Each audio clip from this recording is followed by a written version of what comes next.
Like you, probably watching this video, I love One Piece a lot. There was a time when I binged my fair share of theory videos back in the day, and even now I still watch a few that intrigue me. But one thing I've always noticed about the One Piece theory community is how often they focus on what the One Piece can do, like destroying the Red Line and uniting all the seas, but rarely do they ever discuss what the One Piece actually is. Like, what is the treasure? Which is crazy when you consider how many theory videos are now out there on YouTube. Yet, if you search, what is the One Piece, not many actually give you a straight answer. I get it though. YouTube theorists risk their credibility if they go all in on a bold claim and get it wrong. The internet never forgets, and I can only imagine how brutal their comment sections could become. They're not human, they're brutal! But good thing is, I don't have any credibility and I'm not trying to be a theory channel, so I don't care if I get it wrong. Also, I've always wanted to make a theory video, and I think it's fun that we archive what we thought the One Piece was before we actually find out. So, this is my chance. The theory that if we were just hanging out together as a couple of goofballs is what I'd throw my hat on to be the One Piece. So with all that said, let's get straight into the video. Firstly, I think it's important that we quickly confirm a few things so that we can understand where and what the One Piece is. Number 1. The One Piece has to be on Laugh Tale. Right from the start, Roger says, "I left all of it in that place," which almost certainly means Laugh Tale. That said, you could argue that the newer, more accurate translations make it sound like Roger meant you need to travel the whole world to find it, which is a bit more abstract. However, Roger told Whitebeard about the Will of D and what the One Piece is, and since Laugh Tale marks the end of his journey, I think that's solid proof it's on that island. We even see Roger looking at the One Piece and then naming the island Laugh Tale, so for it not to be there and for it to be in a different location would feel anticlimactic and not really Oda's style. The vast majority of fans believe that One Piece is on Laugh Tale, and I'm with them on that. Number 2, the One Piece will reveal all the secrets of the world's history. Whitebeard famously shouted, "As soon as someone finds that great treasure, the entire world will be turned upside down." That could mean two things. Either the truth about the Void Century is so shocking it'll shake the foundations of the world, or the One Piece itself is some kind of object powerful enough to literally turn the world upside down. In Oden's journal, he mentioned they discovered everything: the Void Century, the meaning of the D, the ancient weapons, and that Wano was once open to the world. He also noted that when faced with the vast treasure, which was very real, Roger and his crew just laughed. That tells us whatever the One Piece is, it has to be either something absurd, crazy, spectacular, silly, funny, or all of those things combined. But at the same time, it has to reveal the true history of the world. Number 3, the One Piece has to be related to Luffy and Roger's dream. This shared dream is the reason Shanks gave Luffy the straw hat in the first place. It's why he's bet everything on Luffy becoming the Pirate King.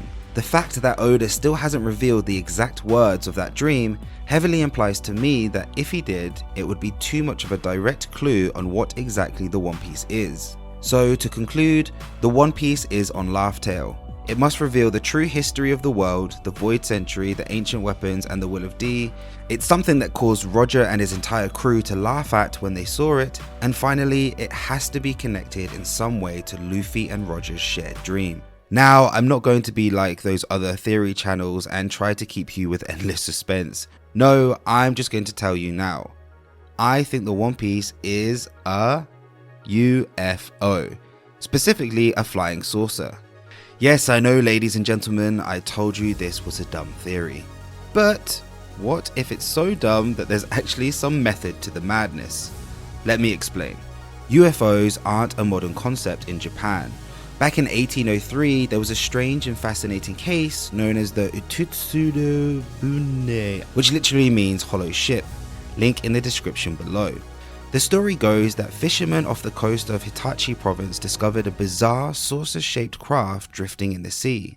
The vessel was made of metal and glass, covered in unknown symbols no one could understand. Inside it, a mysterious woman with red or white hair, depending on the version, wearing strange clothes and clutching a sealed box that she refused to let anyone touch. She spoke an unknown language and no one could figure out where she came from. Because of Japan's strict isolation policy at the time, the locals, fearing something dangerous or foreign, towed the craft back out to sea. And just like that, this strange encounter was lost to history. Or was it? Maybe Oda's turning that old myth into a pirate legend. When you look at the actual images drawn from this story back in the 19th century, there are a few details that really stand out. One illustration from 1845 shows a crest on the ship that has a small resemblance to the Kozuki clan's crest. Another from 1825 shows a saucer-shaped design that looks eerily similar to a straw hat. So yeah, I think the One Piece is some type of flying saucer, and I'm even going to go one step further, because I think it has a red Rio poneglyph embedded into it, wrapped around the ship like a ring that just so happens to resemble a certain iconic hat.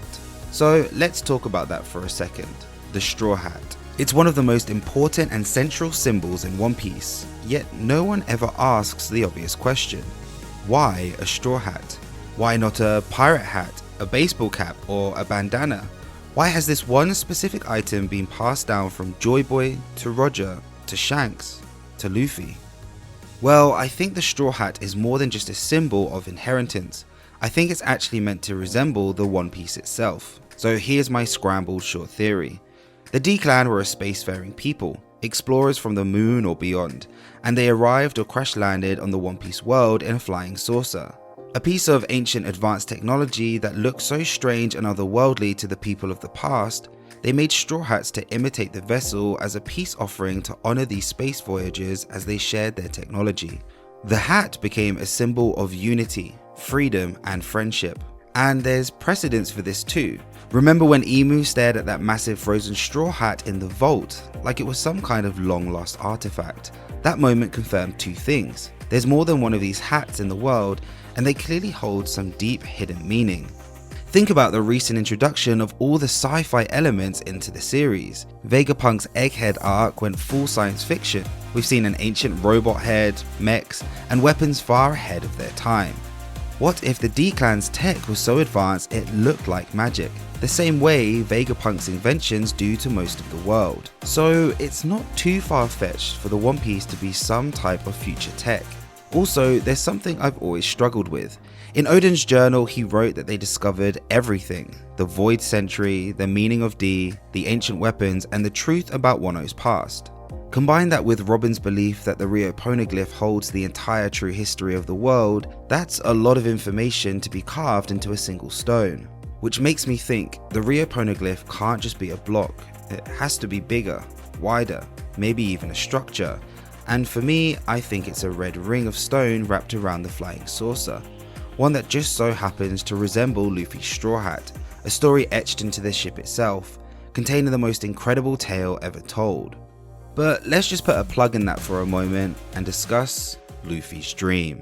So if you're still with me up until this point, thanks a lot, I appreciate it, but this is where I might lose a few of you, and that's totally fine. I'll hold my hands up right now and admit I'm most definitely wrong, but here's my theory.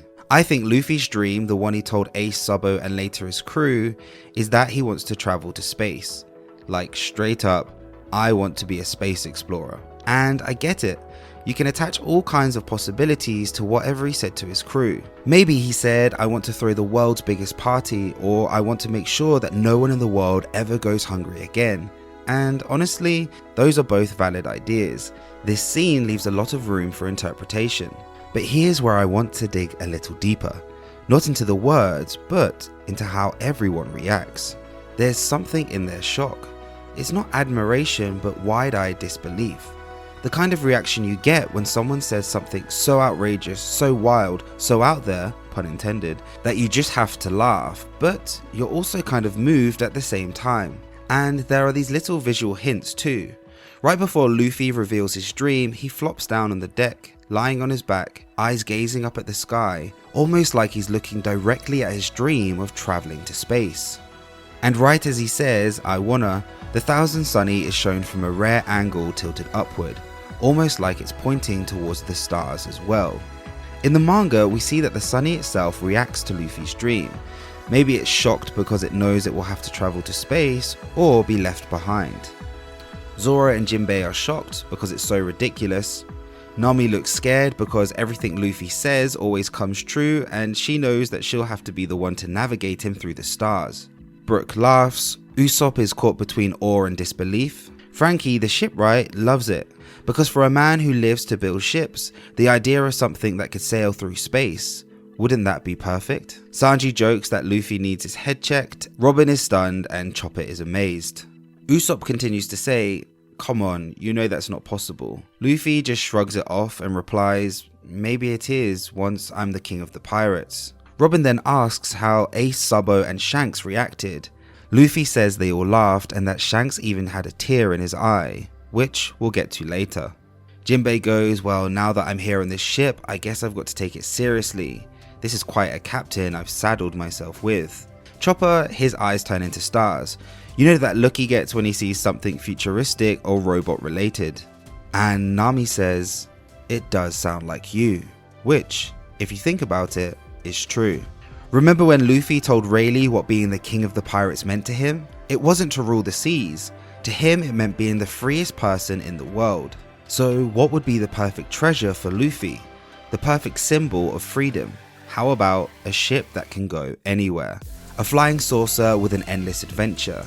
Isn't that the ultimate freedom? And when you think about it, we've already flown to the clouds and plunged to the bottom of the sea. So wouldn't the next final frontier be space? And just imagine it as Oda gives us that epic double page spread of them all flying into space. This dream would also explain why Oda hasn't shared it yet, as if Luffy says he wants to travel to space, this could relay to the audience that the One Piece must be some type of spacecraft to help him conquer this dream. This would also beautifully tie into another one of the Straw Hat's dreams that I've always thought would be difficult to accomplish, Nami's dream to draw a map of the entire world. For her to truly map everything, they'd have to sail across all 4 blues and chart every island on the Grand Line multiple times. It's a dream that always felt logistically difficult to complete in terms of the story's narrative. But what better way for her to fulfill her dream than from above? Aboard the One Piece, Nami could zoom out and orbit the world, logging every ocean and every island. It would finally allow her to complete the map she's always dreamed of. And I don't think space travel is too far-fetched either, when you look at how prevalent space has become in the story. We've already seen the moon surrounding the world in the Library of O'Hara. The ship is literally called the Thousand Sunny, which could be a subtle nod that it's going to sail across 1,000 stars. The 5 elders are named after planets. Garp has galaxy impact. Luffy has Gomu Gomu no UFO. Fujitora casually calls down asteroids. The moon is a recurring symbol. The celestial dragons walk around in spacesuits. The ancient weapons are named after gods tied to cosmic mythology. And of course, Enel's cover story, the most legendary of them all. The guy literally goes to space, discovers a city on the moon, and finds life up there.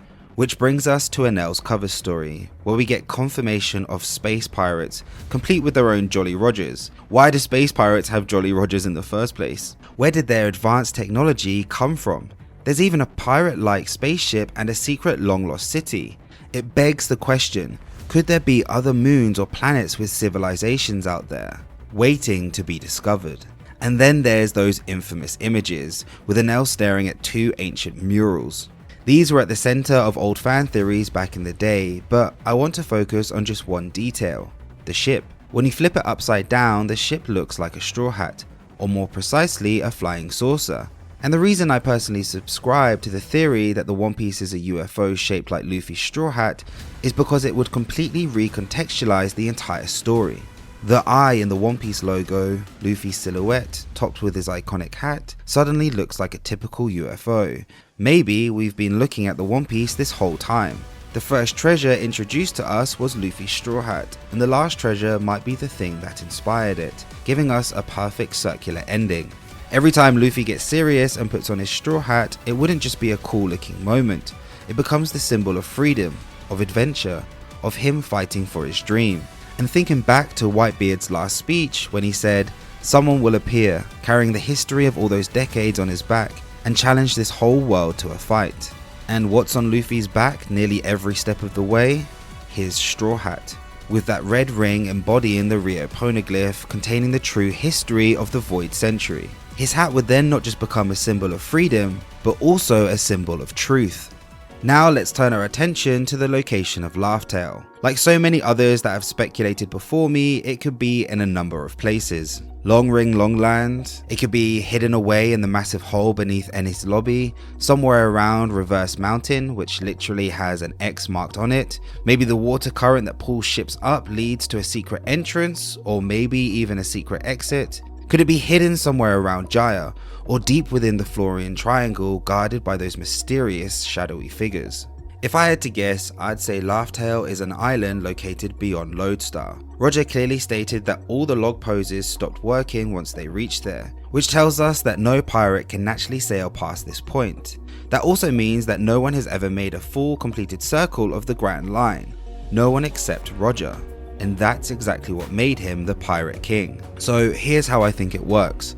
The road poneglyphs don't just lead you to Laugh Tale. They mark an X on a spot beyond Lodestar that you can't reach with normal navigation. This location also helps the story progress naturally. Instead of having the Straw Hats turn around or backtrack, they'll keep pushing forward. They'll find the last road poneglyph, reach Lodestar, and then chart a course past it, finally finding Laugh Tale. And maybe after all that, they'll be able to finally sail over Reverse Mountain, completing the Grand Line and bringing everything full circle. But like all of this video, it's all just guesswork. I have no idea where Laugh Tale actually is, but if the One Piece is a UFO, this could explain why a log post can't track it. Maybe that's the whole point. Laugh Tale might look like a normal island, something like Thriller Bark, but it's not. If it's hidden intentionally, disguised as land, that would explain why you need the road poneglyphs to find it. From the ocean, it could appear like just another island. The ancient kingdom perhaps, maybe even housed in some type of broken or futuristic dome. Maybe parts of it, or even the whole thing, is submerged underwater, camouflaged with rock or coral, and at first glance just looks like another piece of land. But once activated, the truth is revealed. The shells peel back, ancient lights begin to flicker, and this enormous craft, dormant for centuries, begins to rise. Or maybe it's smaller, hidden away deep inside a cavern, crashed into the side of a mountain, or entangled in the roots of a sky-piercing tree. I don't know. But what I do believe is that when the time comes, the final revelation will be clear. Laugh Tale will house a UFO. Which leads us to what I think this incredible vessel might be capable of. Remember, this entire video is just conjecture, so welcome to the part of the video I call the Maybe Ideas Show, where I throw poo to the fan and see what sticks. So here we go.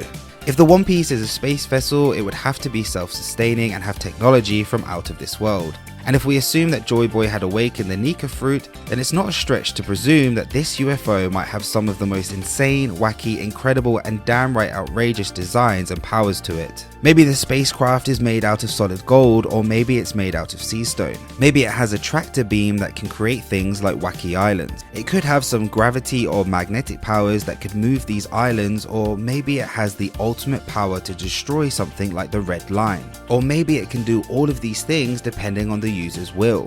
Maybe it can suck the ocean dry and spray it skyward, revealing the ancient civilization hidden beneath the sea. Or maybe it has the biggest sound system in the world, allowing Brook to blast Bink Sake so loud the entire planet could dance to it. If the One Piece is a UFO, it would also grant Luffy and the Straw Hats the freedom to travel swiftly across the world during the final arc. And maybe that red band around the ship isn't a poneglyph at all, but something even wilder, a moving story, a kind of video cartoon, or like a holographic record created by Joy Boy himself. Perhaps this is what Roger and his crew saw when they reached Laugh Tale, a full retelling of the true history projected before them like an ancient anime. Maybe it was so funny, heartfelt, and unbelievable that Roger couldn't help but laugh, and thus named it Laugh Tale. What I'm really trying to say with all of this is if the One Piece is a UFO, there's no way Oda would make it some cliche flying saucer. And as we just mentioned the Pirate King himself, let's turn our attention to Gol D. Roger. Because everything we've spoken about up until this point has been laying the groundwork for the story of One Piece. So now let's take this theory up a notch to gear 5 and explain how it all ties together, starting with Roger's journey. The earliest we see Roger as a young man, he's swinging the straw hat around when he meets Rayleigh, kind of like how a UFO would spin, and says he wants to turn the world upside down. The two of them went on to form the Roger Pirates and shared some incredible adventures together, even taking on the formidable Rocks Pirates. Eventually they reached the final destination indicated by the log posts, Lodestar Island, another space-related name. But as the Roger Pirates disembarked, excited to have found what they thought was the last island, they realized it wasn't the true end of the Grand Line, and so their search for the road poneglyphs began.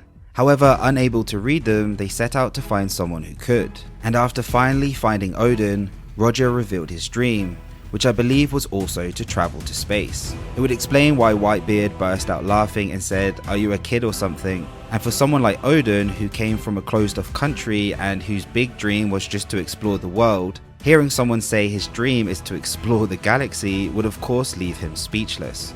There's even a subtle touch in the anime that might hint at this. When Roger shares his dream, a little bottle of rum turns slightly, revealing a star on it. Maybe a tiny visual nod to his starry-eyed dream.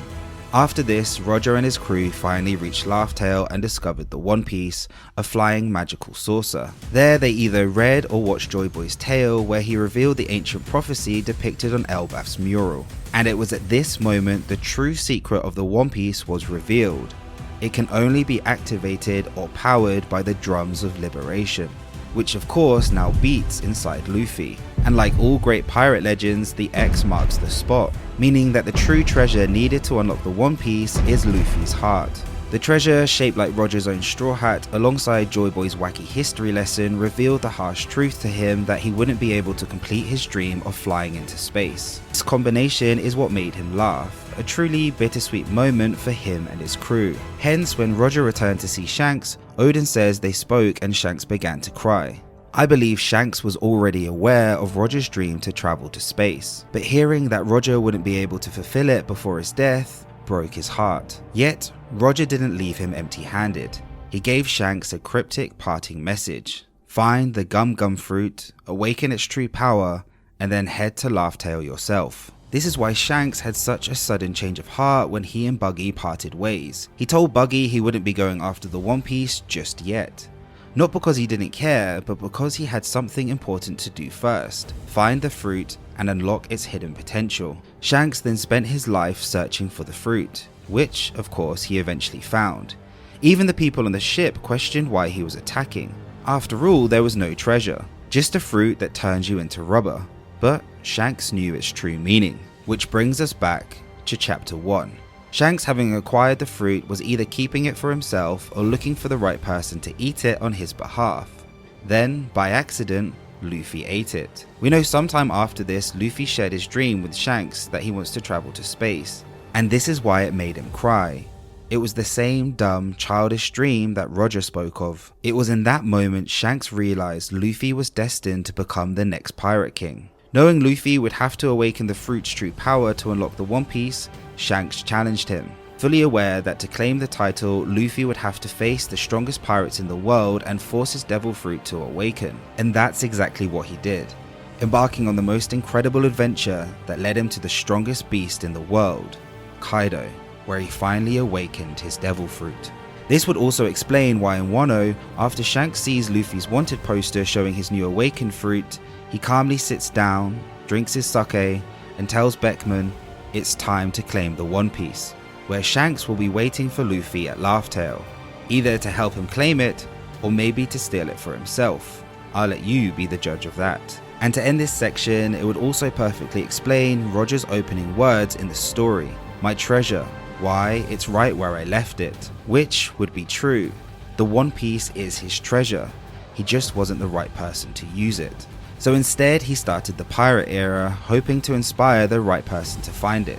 Now Luffy is that person, and when he finds the One Piece, it will close the curtain on the pirate era and open the door to a new one, the era of space travel, as the One Piece will rise into the sky like a big beaming sun, as Luffy will be riding in the new dawn of the world. Where the series will go after this, I'm not sure, but as the great Carl Sagan once quoted, the surface of the earth is the shore of the cosmic ocean. Also, fun bonus point, in the first page of One Piece, Oda is wearing an alien mask. That is all.